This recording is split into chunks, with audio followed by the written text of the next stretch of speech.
भगवान बुद्ध को नमन करते हुए बोधिसत्व विश्व रत्न बाबा साहेब डॉक्टर भीमराव अंबेडकर जी को नमन करते हुए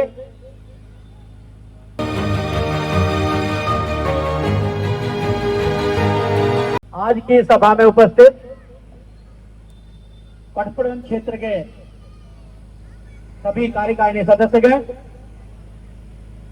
हमारे बीच उपस्थित दिल्ली प्रदेश के सचिव नरेंद्र कुमार बौद्ध जी, राष्ट्रीय राजधानी क्षेत्र के अध्यक्ष मुरारलाल जी और सभी सम्मानित साथियों,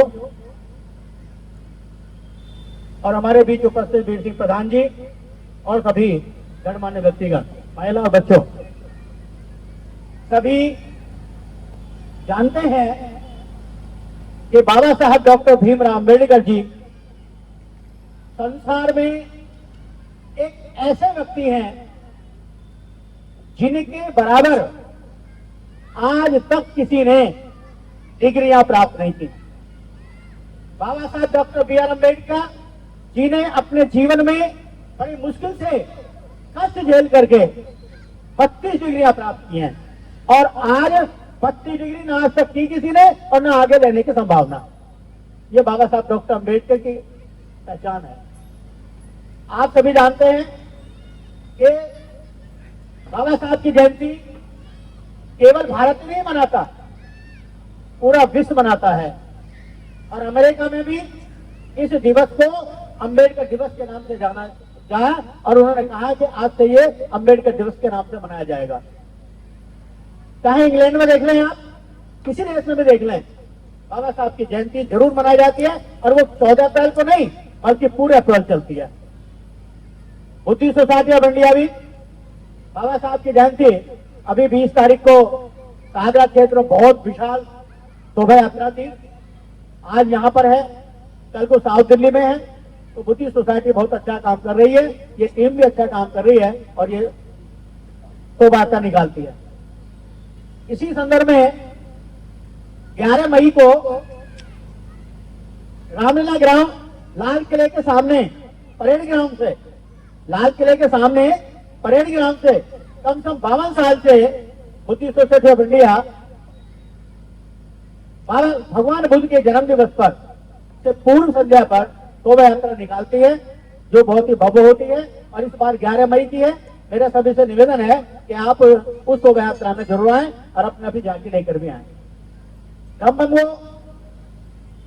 हम लोग अपने इतिहास की तरफ से थोड़ा भटक गए हैं, अपने इतिहास को नहीं जान पा रहे। जिस दिन हम अपने इतिहास की जानकारी प्राप्त कर लेंगे उस दिन हम इसी जातिवाद और वर्ण व्यवस्था से ऊपर उठ जाएंगे।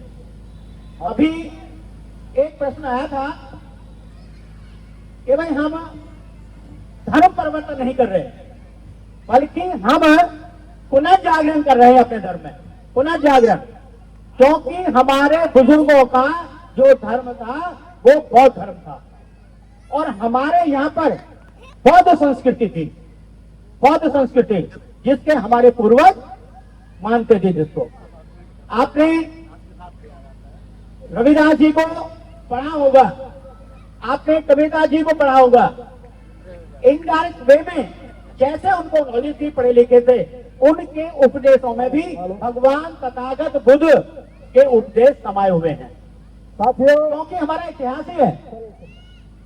हमारे बीच में दूसरे मुख्य अतिथि आदर और सम्मान के योग्य एडवोकेट भानु प्रताप जी पहुंच चुके हैं। मैं चाहूंगा वो मंच पर आ जाए और अपना स्थान ग्रहण करें। भंडारी जी, बाबा साहब ने अपना पूरा जीवन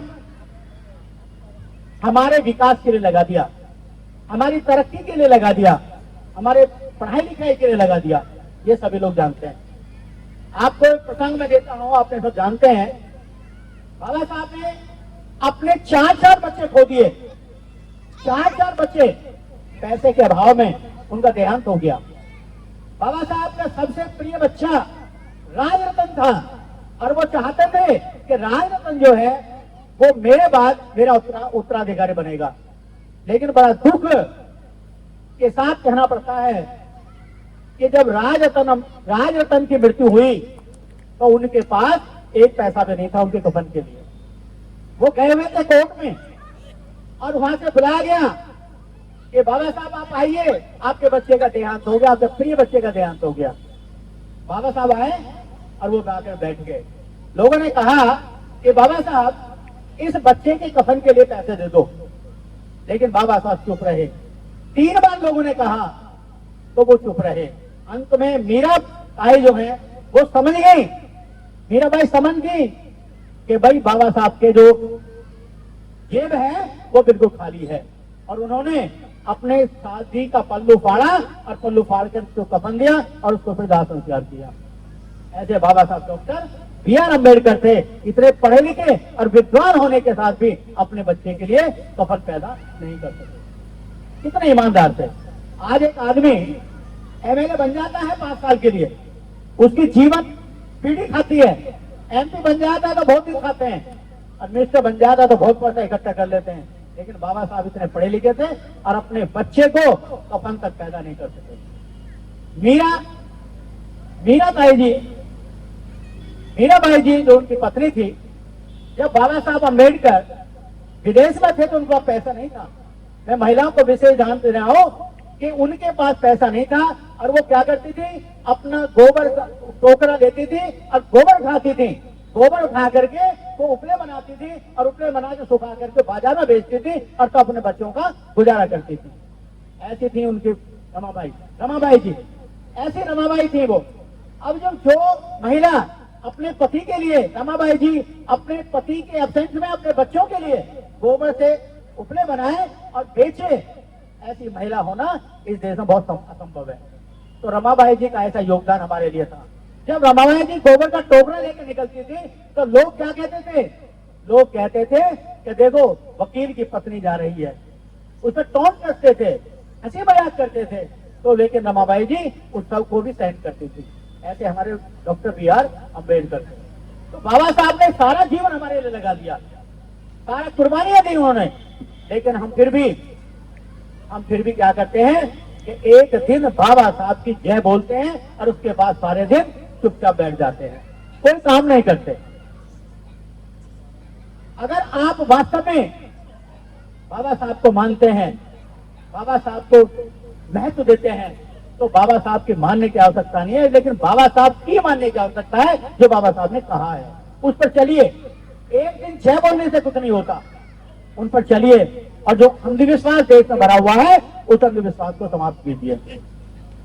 देखिए बाबा साहब इतने विद्वान थे, उन्होंने ये कहा था, बड़ी मुश्किल से उन्होंने पढ़ा, सारे धर्मों का अध्ययन किया था और अंत में अपना जो धर्म है, जो अपना पुराना धर्म है भगवान बुद्ध का धर्म, उसको उन्होंने अपना लिया था। तो ऐसे थे बाबा साहब डॉक्टर बी आर अम्बेडकर। उन्होंने कहा कि कोई भी धर्म, कोई भी समाज जब तक विकास नहीं करता, जब तक तरक्की नहीं करता, जब तक वो अपने पूर्वजों के, अपने बुजुर्गों के मार्ग पर नहीं चलता।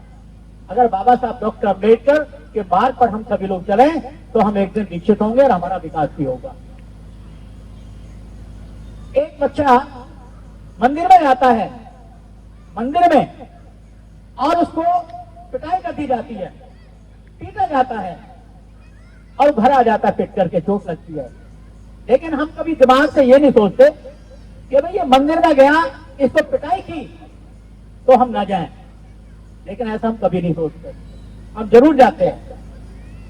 देखिए 2 चीज हैं, आप अपने बच्चे को साइंस पढ़ाना चाहते हैं, विज्ञान पढ़ाना चाहते हैं। आप अपने बच्चे को, विज्ञान का मतलब है सत्य चीज है, सत्य, और जब सत्य, जो चीज सत्य है वो विज्ञान है।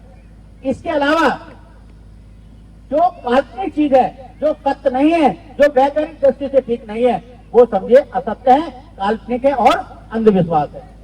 हम सब लोग अंधविश्वास में जी रहे हैं, अंधविश्वास की बात करते हैं, लेकिन भगवान तथागत बुद्ध का जो धर्म है वो वैज्ञानिक है, हम उसकी बात तक नहीं करते। अगर हम वास्तव में बाबा साहब का कहना मानते हैं, बाबा साहब की बात पर चलते हैं, तो हमें सभी को छोड़ करके, इस अंधविश्वास को छोड़ करके, इस काल्पनिक धर्म को छोड़ करके भगवान बुद्ध के धर्म में आना होगा, तभी हमारा उद्धार हो सकता है, अन्यथा नहीं। और बाबा साहब का सपना तभी पूरा होगा। बाबा साहब ने इस भारत को बौद्ध में बनाने के लिए, प्रयास किया।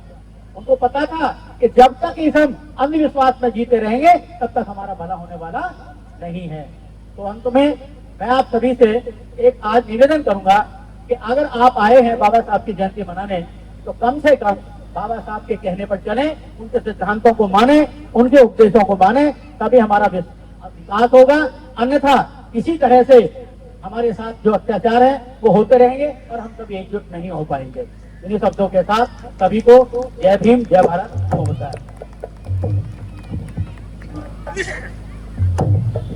मैं निवेदन करूंगा हमारे बीच में, जो कि बहुत ही इस उम्र में भी पूरे मिशन के काम में पुष्प अर्पित करेंगे, चरणों में पुष्प अर्पित करेंगे। हाँ? मैं अब इधर आ जाओ ना।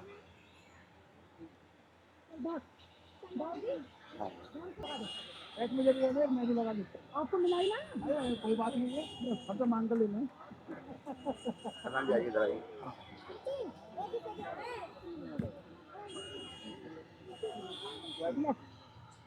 और मैं हमारे चैनल लाइक, शेयर, सब्सक्राइब देखना मत भूलिएगा। जय भीम, जय भारत, जय संविधान, नमो बुद्धाय। धन्यवाद। चैनल आर्थिक समस्या से गुजर रहा है। अगर आप बहुजन समाज में बाबा साहेब आम्बेडकर और तथागत बुद्ध की विचारधारा को अधिक से अधिक लोगों तक पहुंचाना चाहते हैं, तो हमें आर्थिक सहयोग प्रदान करें, ताकि हम अपने चैनल के माध्यम से देश विदेश में समता, बंधुता, एकता और संवैधानिक अधिकारों को ज्यादा से ज्यादा लोगों तक पहुंचा सकें। आप अपनी सहायता राशि नीचे लिखे खाते में जमा करा सकते हैं। खाता धारक गौतम रत्न, खाता संख्या 3169576865 IFSC कोड SBIN 00603336, बैंक भारतीय स्टेट बैंक। आप हमारे बैंक खाते का विवरण स्क्रीन पर भी देख सकते हैं। जय भीम, जय भीम। मैं गौतम रत्ना, गौतम फिल्म्स प्रोडक्शन में आपका स्वागत करता हूं। आप हमारे प्रोडक्शन हाउस के अंदर अपना कैरियर बना सकते हैं as a film director, as a producer and actor and actress and editor and cinematographer also. अगर आपको फिल्म से रिलेटेड कुछ भी प्रोजेक्ट आपको बनवाना है, तो हमारे पास में पूरा सेटअप है, जिसमें फिल्म कैमरा है, शूटिंग लाइट्स है और एडिटिंग है। सारा A to Z एक ही जगह पर आपको हमारे यहाँ पर मिल जाएगा। तो दोस्तों, आप हमें कांटेक्ट कर सकते हैं हमारे नंबर्स पर 9810085714